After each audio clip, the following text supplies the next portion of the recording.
এই দোল উৎসবে আমাদের এই কল্যাণী অঞ্চলে সতীমার মেলা খুব প্রসিদ্ধি লাভ করেছে। এই ঘোষপাড়ার মেলা, এই সতীমার মেলা, এর পেছনে পুরাতনিত অনেক কাহিনী রয়েছে। আসলে এই মেলা 1756 সাল থেকে এটাকে প্রতিষ্ঠা করেন আউল চাঁদ। তো আউল চাঁদ আসলে এটা হচ্ছে আউলিয়া সম্প্রদায়। আমরা যারা বিন্যস্ত অবিন্যস্ত ভাবে জগৎকে স্বাভাবিক ভাবে মেনে নেয়, প্রাকৃতিকতাকে যারা পছন্দ করে, এই যে যাদের আমরা বলি বাউল, তাদের জীবনযাপন, তাপ্পি মারা জামা, ফকির ফতুর, এই যে সম্প্রদায়, এদের যে জীবন ধারণা, এদের সঙ্গীতের মাধ্যমে শুনতে পারলে তুমি বুঝতে পারবে আমাদের গেরস্থালী জীবন সম্বন্ধেই তারা বলে। এই এদের আসলে কোনো ঈশ্বর বা তেমন আমরা যে মূর্তি পুজো করি এইসব কিছু নেই। এরা হচ্ছে কর্তা ভজা সম্প্রদায়। এখন এই কর্তা ভজা কি? কর্তা যিনি করেন, যিনি পরিচালনা করেন, তিনি কর্তা। এই জগৎ সংসার যারা পরিচালনা করেন যিনি, তাকেই তারা বলে কর্তা। তারা তাদের গুরু, তারা হচ্ছে গুরু মানে অন্ধকার, গুরু মানে হচ্ছে আলো। তাদের এই গুরু হচ্ছে অন্ধকার থেকে আলোতে নিয়ে চলে যান আউল চাঁদ। তিনি এই ধর্মকে প্রতিষ্ঠা করেছিলেন। আসলে এটা সর্বধর্ম সমন্বয়, সমস্ত শ্রেণীর মানুষ এইখানে আসে, জাত পাত বর্ণ সবকিছুই আসে। তো আসলে এই যে সতীবার মেলা বা এই অঞ্চলটা হচ্ছে ঘোষপাড়া। আসলে এই অঞ্চলটার পূর্ব নাম ছিল ডুবোপাড়া। আসলে এটা জলে পরিপূর্ণ ছিল, জলে ডুবেছিল। পরবর্তীকালে ওই অঞ্চলে এই দিন ঘোষণা করে দেওয়া হয় যে ঘোষপাড়া। এখন এটা ঘোষপাড়া হওয়ার পেছনে কারণ কি? খুব সম্ভবত সেইখানে কল্যাণীর বিভিন্ন পঞ্চায়েত, বিভিন্ন এলাকা দেখা যাবে বিভিন্ন বসতি আছে। এখানে খুব সম্ভবত ঘোষেতের বসতি ছিল, এটা গবেষকরা বলতে পারেন। তার থেকে ঘোষপাড়া মানে সতীমার মেলা। সতীমার মেলা সম্পর্কিত অনেক ধর্ম সম্মেলন এইখানে এর আগেও অনেকবার হয়েছে, অনেক ধর্ম সম্মেলন এবং ব্যক্তিত্বরা, বাংলার ব্যক্তিত্বরা এইখানে এসছেন। এখানে ধর্মভিত্তিক রামমোহন রায়ের যে ভাবনা, সেই নিয়ে আলোচনা হয়েছে। আর সম্প্রতিকালে যে এই মেলাটার এত ব্যাপকতা, এই যে বিভিন্ন স্তরের মানুষ আছে, যারা জীবন সাহিত্যিক, যারা কথা সাহিত্যিক, তারা যে কত এই মেলাতে এসছেন। এই যে আমাদের অঞ্চলের যে প্রখ্যাত কথাকার সমরেশ বসু, এই যে আমাদের সম্প্রতি সময়কালের সুব্রত মুখোপাধ্যায়, এরা অনেকবারই এইখানে এসছেন। ওই যে নবীন চন্দ্র সেন, তিনি পর্যন্ত এই এলাকা ঘুরে গিয়েছেন।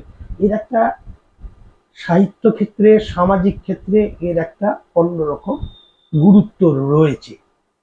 তো এইখানে আরেকটি ব্যাপার রয়েছে। আচ্ছা, একটা প্রশ্ন উঠতে পারে, সতীমা হচ্ছে এই কর্তা ভজা সম্প্রদায়ের পরবর্তীতে আউল চাঁদের পরে আউল চাঁদের শিষ্যা তিনি।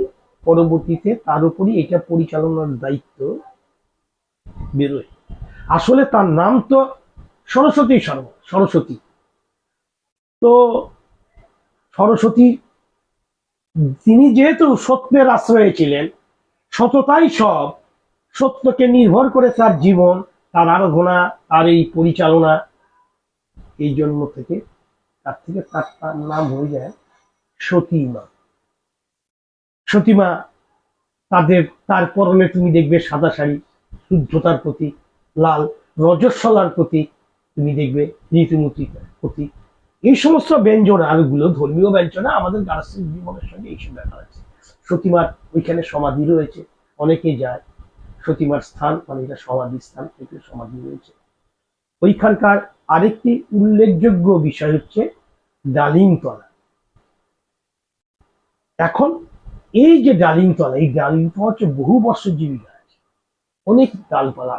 তুমি যদি দেখে থাকো, যথাস্থানে তুমি যে গেছো, তাতে নিশ্চিত দেখেছো যে একটা যে স্থান, সেইখানে ডালিম গাছে ডালিম ঝুলছে, এই যে ডালিম ফল, তার যে বেদানা, তার যে দানা, রস, রসালো ফল, আর ওই যে তার রক্তাভ দানা, তার একটা প্রতীক রয়েছে গৃহস্থালী জীবনে।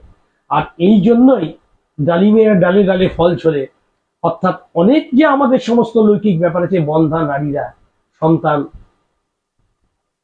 এর আশায় আকাঙ্ক্ষায় মনস্কামনা পূর্ণের জন্য ওই ডালিম তলে তুমি দেখবে ঘোড়া বাঁধা আছে, ঘোড়া বাঁধা আছে, অনেক জায়গায় ঢিল বাঁধা থাকে, এইখানে ঘোড়া বাঁধা আছে।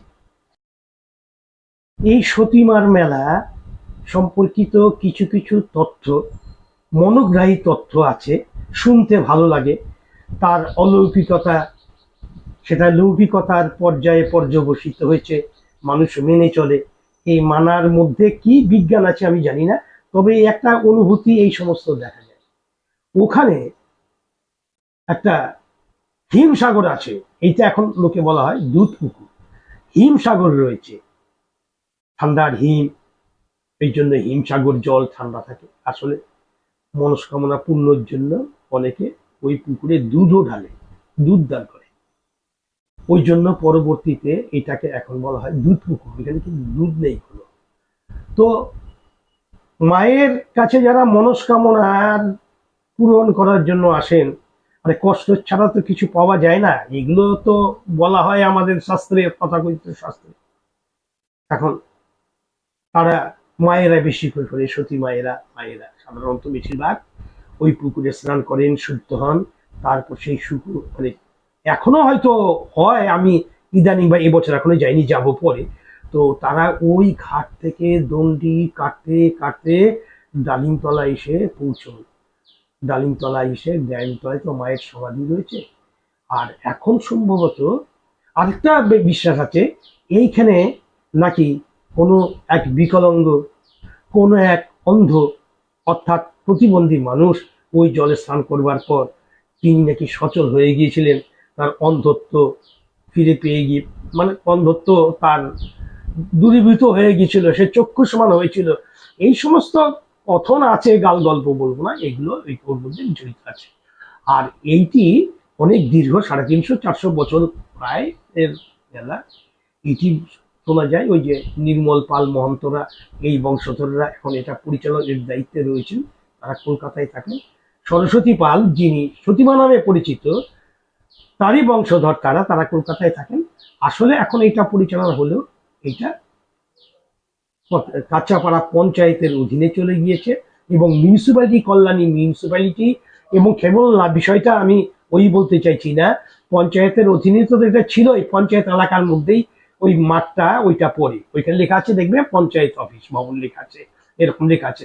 যাকে এইটা তো কথা নয়, এটাতে কল্যাণী পৌরসভা এটার একটা দায়িত্ব নিয়েছে। এর সঙ্গে কল্যাণী ইউনিভার্সিটি এই গবেষণা ক্ষেত্র, অন্যান্য সাহায্য সহযোগিতা, মেডিকেল টিম, এই রকম ওই কল্যাণী সম্পর্কিত পুস্তক, এই আউলিয়া সম্প্রদায় সম্বন্ধে জানার এই যে তথ্য এখানে পাওয়া যায়, এটা একটা গুরুত্বপূর্ণ ভূমিকা নিয়েছে, এটা একটা উল্লেখযোগ্য ব্যাপার। এই জন্য এই মেলাটি, এই জন্য বহু মানুষ, বহু দূর দূরান্ত থেকে এই মানুষ আসেন এবং রাত কাটিয়ে পর্যন্ত যান। এর পরের কথা পরে বলা যাবে, যে কারণ আছে এই বাউল গান সম্পর্কিত একটা তথ্য এইখানে আছে।